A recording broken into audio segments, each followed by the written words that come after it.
안녕하세요 여러분, 5번째 시간입니다. 오늘은 미리 예고드린 것처럼 여러분의 가장 귀중한 노동법에 대해서 알아볼 텐데요. 지금 선생님 옆에 못 보던 것이 있죠. 네, 선생님이 이 수업을 준비하면서 좀 화가 많이 나서 이 친구를 날리면서 시작하도록 하겠습니다.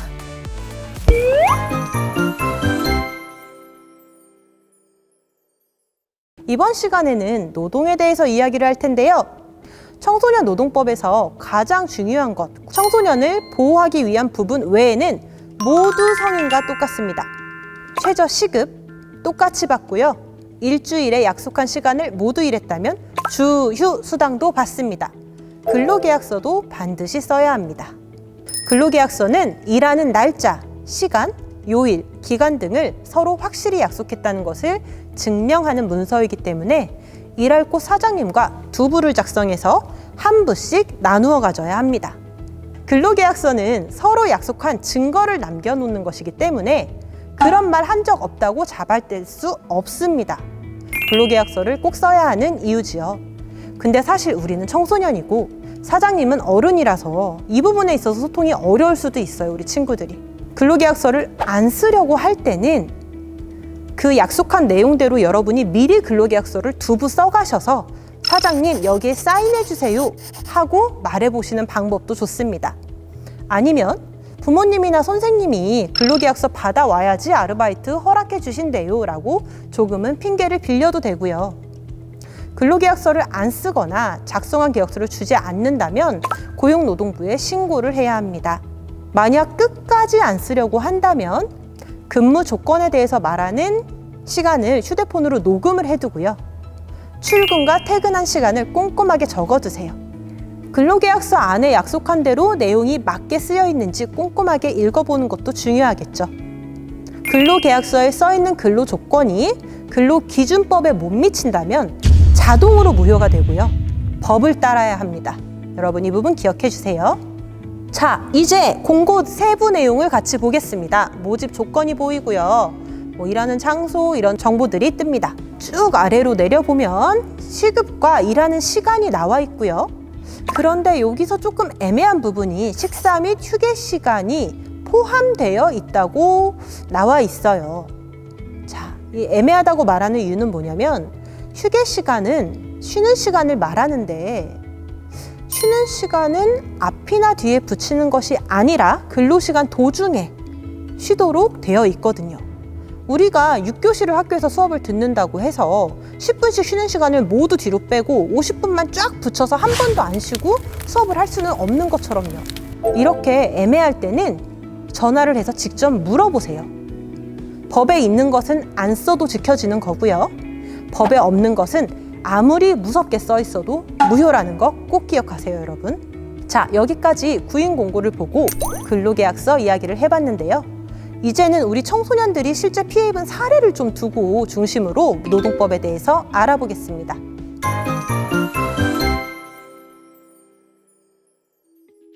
네, 패스트푸드점 중에는 24시간 영업을 하는 곳이 많습니다.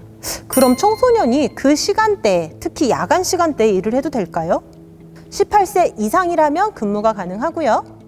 밤 10시부터 다음날 새벽 6시 사이에 근무하는 경우는 시급의 1.5배 이상을 받아야 합니다. 기억하세요, 여러분. 1.5배입니다. 정해진 시간만큼 일을 하고 퇴근하는데 자꾸 손님이 들어와서 1시간 시급 더 줄 테니까 조금만 더 할래? 네, 그렇게 할게요 라고 본인이 동의했더라도 추가된 1시간은 연장 근로수당을 받아야 합니다.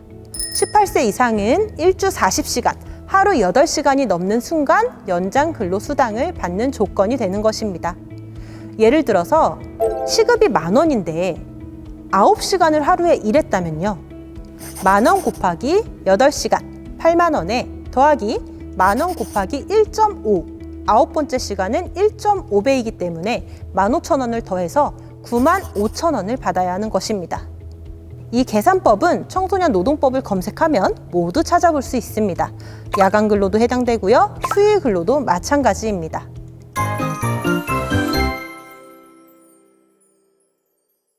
편의점에서 1년 넘게 일했다면 퇴직금 받을 수 있을까요? 정답은 그렇다입니다. 퇴직금이란 일주일에 15시간 이상 계속해서 1년 이상 일을 했다면 받을 수 있습니다. 퇴직금은 그만둔 지 14일 안에 주도록 법에서 정하고 있습니다. 얼마 정도 금액을 받냐면 1년을 일했다고 하면 보통 한 달 급여 정도를 받습니다. 사대보험이나 근로계약서를 안 썼어도 일주일에 15시간 이상 1년 이상 계속해서 일했다면 받을 권리가 있습니다. 퇴직금을 못 받는 건 월급을 못 받는 거랑 똑같아요. 그래서 3년 동안 퇴직금을 청구할 수 있습니다. 우리가 이렇게 실수도 하고 하면서 일을 배우는 기간을 수습기간이라고 해요. 이 수습기간을 정하는 것도 법에 정해져 있습니다.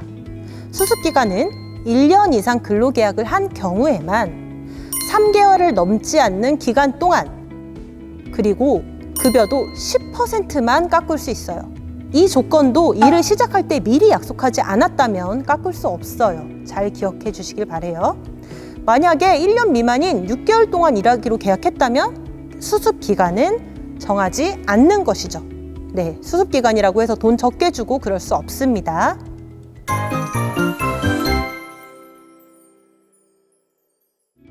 노동은 나의 시간과 노력을 대가와 교환하는 거죠.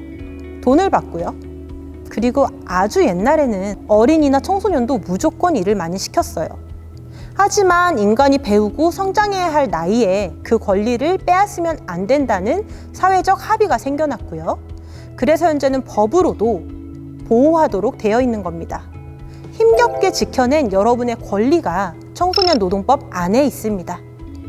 뭔가 아르바이트를 시작할 때 이건 좀 이상한데 싶을 때는 기록, 녹음이나 문자를 최대한 해두시고요.